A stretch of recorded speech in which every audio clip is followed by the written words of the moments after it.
बिस्मिल्लाहिर्रहमानिर्रहीम अस्सलाम वालेकुम। देसी चस्का चैनल वेखण वालियां नूं खुश आमदीद। मेरी यूट्यूब फैमिली दा की हाल है। मैं उम्मीद करनी हाँ कि तुसी सब खैरियत नाल होवोगे। अल्लाह तुहानूं खुश और आबाद रखे, आमीन सुम्मा आमीन। अज मैं तुहाडे वास्ते लैके आई हाँ आलू दे समोसे, जिहड़े बड़े ही मज़ेदार और बड़े ज़बरदस्त बनते हैं।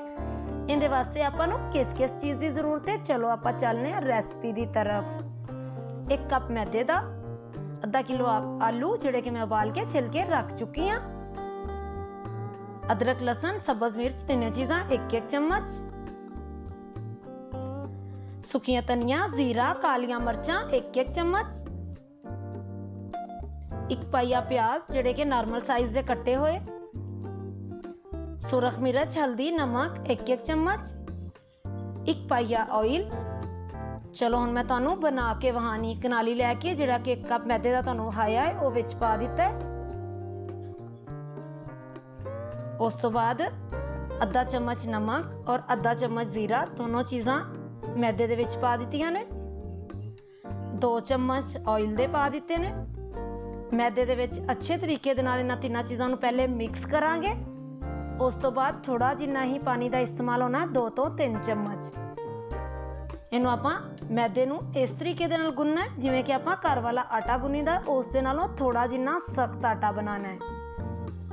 अगर तुहानूं मेरी वीडियो अच्छी लगे तो वीडियो नूं लाइक करना, चैनल नूं सबसक्राइब करना, बैल दे निशान नूं दबा के आल ते जरूर सैट करना। वेख सकते हो किड्डा सोहना अपना आटा गुज के तैयार हो चुका है। इनू इस तरह कट्ठा करांगी। कट्ठा करन तो बाद इहदे उपर थोड़ा जिन्ना तुसी ऑयल इस्तेमाल करो या घ्यो इस्तेमाल करो, इस तरह ही उपर लगाना है। उस तो बाद इनू कट्ठा करके मैं उपर कौली दे देंगी। तुसी छापर का भी इस्तेमाल कर सकते हो। 15 मिनट वास्ते इनू आपां रख देंगे।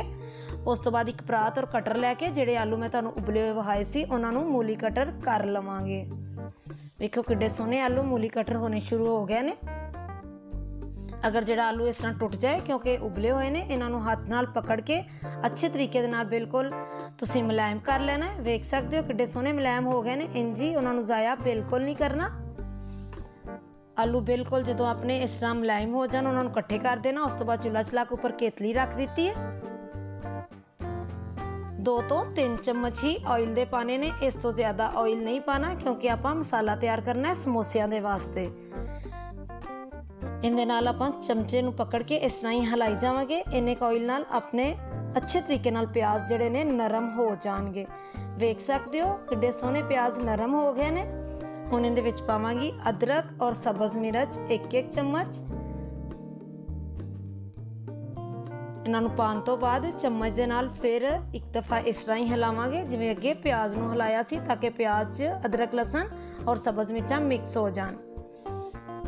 उस तो बाद तकरीबन 2 तो 3 चम्मच पानी दे ला देने ने। इहदे नाल अपना प्याज बिल्कुल ही नरम सही हो जाएगा। उस तो बाद सुरख मिर्च हल्दी नमक 1-1 चम्मच 3 चीज़ां पा के चम्मच दे नाल हिलावांगे कि ताकि ये अच्छे तरीके नाल भुज जाण।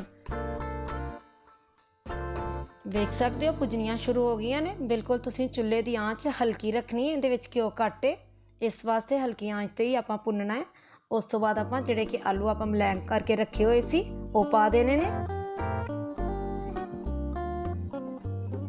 चम्मच नूं पकड़ के इस तरह अच्छे तरीके दे नाल हिला के प्याज नमक मिर्च आलूआं दे विच मिक्स कर देनी है। वेख सकते हो बेहतरीन नमक मिर्च मिक्स हो चुकी है। उस तो बाद सुखियां धनिया जीरा कालियां मिर्चां 3 चीज़ां 1-1 चम्मच पा देनी है। पाउण तो बाद अच्छे तरीके नाल इन्हां नूं विच मिक्स कर देना है।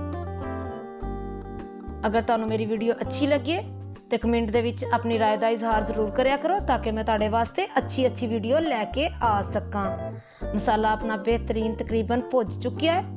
इनू हिलाउण तो बाद अच्छे तरीके दे नाल वेखो मैं तुहानूं चैक करके वहानी है कि बेहतरीन अपना मसाला भुज चुकिया है। उस तो बाद केतली नूं उतार के नीचे रख लेना। आटे नूं चैक करने कित्थों तिक्कर पहुंचे है। माशाअल्लाह कितना अच्छा और ज़बरदस्त अपना मैदा तैयार हो चुका है। इहदे अच्छे तरीके नाल आपां 4 पेड़े कर लवांगे। पेड़े करन तो बाद चकना बेलना लवांगे। थोड़ा जिन्ना मैदा उपर लगा लवांगे। कुछ लोग घ्यो भी इस्तेमाल कर लेंदे ने, लेकिन मैं मैदे का इस्तेमाल किया है। इस तरह इहदी रोटी बनावांगे। जिन्नी वड्डी तुसीं रोटी बना लोगे उन्ना ही वड्डा अपना समोसा तैयार हो जाएगा। एक टिक्की दे 2 समोसे तैयार होने ने। ਦੇਖੋ ਆਪਾਂ ਜ਼ੀਰਾ ਵਿੱਚ ਪਾਇਆ, ਕਿੱਡਾ ਸੋਹਣਾ ਲੱਗ ਰਿਹਾ ਔਰ ਇਹਦੀ ਖੁਸ਼ਬੂ ਵੀ ਬੜੀ ਅੱਛੀ ਆਉਂਦੀ ਸਮੋਸਿਆਂ ਦੇ ਵਿੱਚ। ਛੁਰੀ ਦੇ ਨਾਲ ਇਹਨੂੰ ਕੱਟ ਲਵਾਂਗੇ। ਇੱਕ ਟਿੱਕੀ ਨੂੰ ਉਠਾ ਕੇ ਮੈਂ ਸਾਈਡ ਤੇ ਕਰ ਦਿਆਂਗੀ, ਦੂਸਰੀ ਟਿੱਕੀ ਤੁਹਾਨੂੰ ਮੈਂ ਬਣਾ ਕੇ ਵਹਾਣੀ ਹੈ। ਇਸ ਤਰੀਕੇ ਦੇ ਨਾਲ ਹੀ ਸਾਰੇ ਸਮੋਸੇ ਆਪਾਂ ਤਿਆਰ ਕਰਨੇ ਨੇ। ਅੱਛੇ ਤਰੀਕੇ ਨਾਲ ਪਾਣੀ ਲਗਾ ਕੇ ਜੋੜ ਨੂੰ ਜੋੜ ਦਿੱਤਾ ਹੈ। ਉਸ ਤੋਂ ਬਾਅਦ ਹੱਥ ਨੂੰ ਕੋਨ ਤਰ੍ਹਾਂ ਬਣਾ ਕੇ ਉਹਦੇ ਉੱਪਰ ਇਸ ਤਰ੍ਹਾਂ ਬਖੇਰ ਕੇ ਰੱਖ ਲੈਣਾ। ਜਿਹੜਾ ਕਿ ਸੁਰਾਖ ਬਣਿਆ ਇਹਦੇ ਵਿੱਚ ਤਕਰੀਬਨ 1.5 ਚਮਚ ਆਪਣਾ ਮਸਾਲੇ ਦਾ ਪਵੇਗਾ, ਜਿਹੜਾ ਆਪਾਂ ਮਸਾਲਾ ਸਮੋਸਿਆਂ ਵਾਸਤੇ ਭੁੰਨਿਆ ਸੀ। ਵੇਖ ਸਕਦੇ ਹੋ ਕਿੱਡਾ ਸੋਹਣਾ ਔਰ ਜ਼ਬਰਦਸਤ ਸਾਰੇ ਸਮੋਸੇ ਆਪਣੇ ਤਿਆਰ ਹੋ ਚੁੱਕੇ ਨੇ। ਉਸ ਤੋਂ ਬਾਅਦ ਚੁੱਲ੍ਹੇ ਨੂੰ ਚਲਾ ਕੇ ਮੈਂ ਪਹਿਲੇ ਹੀ ਘਿਓ ਨੂੰ ਉੱਪਰ ਰੱਖ ਚੁੱਕੀ ਸਾਂ ਕਿ ਤਾਂ ਕਿ ਉਨੀ ਦੇਰ ਦੇ ਵਿੱਚ ਘਿਓ ਆਪਣਾ ਅੱਛੇ ਤਰੀਕੇ ਦੇ ਨਾਲ ਗਰਮ ਹੋ ਜਾਏ। ਹੁਣ ਇੱਕ ਇੱਕ ਪਕੜ ਕੇ ਸਮੋਸਾ ਇਸ ਤਰ੍ਹਾਂ ਵਿੱਚ ਰੱਖੀ ਜਾਵਾਂਗੇ। ਸਾਰਿਆਂ ਸਮੋਸਿਆਂ ਦੇ ਮੈਂ 2 ਪੂਰ ਬਣਾਵਾਂਗੀ। 4 ਸਮੋਸੇ ਮੈਂ ਵਿੱਚ ਪਾ ਲੈਣੇ। 4 ਟਿੱਕੀਆਂ ਦੇ ਆਪਣੇ 8 ਸਮੋਸੇ ਤਿਆਰ ਹੋਏ ਨੇ। ਜਦੋਂ ਥੋੜੇ ਜਿੰਨੇ ਬਰਾਊਨ ਹੋ ਜਾਣ, ਚਮਚਾ ਲੈ ਕੇ ਜਾਂ ਛਾਨਣਾ ਲੈ ਕੇ ਜਾਂ ਚਿਮਟਾ ਲੈ ਕੇ ਉਹਦੇ ਨਾਲ ਤੁਸੀਂ ਪਕੜ ਕੇ ਇੱਕ ਸਾਈਡ ਤੋਂ ਜਿਹੜੀ ਕਿ ਬਰਾਊਨ ਹੋ ਜਾਏ ਉਹ ਦੂਸਰੀ ਸਾਈਡ ਕਰ ਦੇਣੀ। ਤਕਰੀਬਨ ਬਿਹਤਰੀਨ ਬਰਾਊਨ ਇੱਕ ਸਾਈਡ ਹੋ ਚੁੱਕੀ ਹੈ। ਹੁਣ ਮੈਂ ਚਿਮਟੇ ਦੇ ਨਾਲ 4 ਸਮੋਸਿਆਂ ਦੀ ਸਾਈਡ ਚੇਂਜ ਕਰ ਦਿੱਤੀ ਹੈ। ਵੇਖ ਸਕਦੇ ਹੋ ਖੁਸ਼ਬੂ ਵੀ ਕਿੰਨੀ ਅੱਛੀ ਮਾਸ਼ਾਅੱਲਾ ਆ ਰਹੀ ਹੈ। ਸਮੋਸੇ ਆਪਣੇ ਤਕਰੀਬਨ ਬਿਹਤਰੀਨ ਬਰਾਊਨ ਹੋ ਚੁੱਕੇ ਨੇ।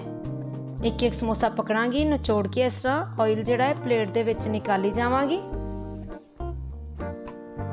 ਸਾਰੇ ਸਮੋਸੇ ਇਸ ਤਰ੍ਹਾਂ ਹੀ ਕੱਟ ਕੇ ਇੱਕ ਪਲੇਟ ਦੇ ਵਿੱਚ ਰੱਖੀ ਜਾਵਾਂਗੀ। ਆਪਣੇ ਤਕਰੀਬਨ ਸਾਰੇ ਸਮੋਸੇ ਹੀ ਬੜੇ ਅੱਛੇ ਔਰ ਜ਼ਬਰਦਸਤ ਤਿਆਰ ਹੋ ਚੁੱਕੇ ਨੇ। ਵੇਖੋ ਮਾਸ਼ਾਅੱਲਾ ਕਿੰਨੇ ਅੱਛੇ ਔਰ ਕਿੰਨੇ ਜ਼ਬਰਦਸਤ ਆਪਣੇ ਸਮੋਸੇ ਤਿਆਰ ਹੋ ਚੁੱਕੇ ਨੇ। ਥੋੜੀ ਜਿਹੀ ਗੋਹ ਦੇ ਨਾਲ, ਥੋੜੀ ਜਿਹੀ ਮੈਂ ਨਾਲ ਰਾਇਤਾ ਰੱਖਿਆ, ਤੁਸੀਂ ਕੈਚਅਪ ਵੀ ਰੱਖ ਸਕਦੇ ਹੋ। ਤੁਹਾਨੂੰ ਮੈਂ ਤੋੜ ਕੇ ਵਹਾਣੀ। ਵੇਖੋ ਕਿੰਨੇ ਕ੍ਰਿਸਪੀ ਔਰ ਕਿੰਨੇ ਜ਼ਬਰਦਸਤ ਆਪਣੇ ਸਮੋਸੇ ਤਿਆਰ ਹੋ ਚੁੱਕੇ ਨੇ। ਫਿਰ ਮਿਲਾਂਗੇ ਇੱਕ ਨਈ ਵੀਡੀਓ ਦੇ ਨਾਲ। ਬਾਏ ਬਾਏ, ਅੱਲਾ ਹਾਫਿਜ਼।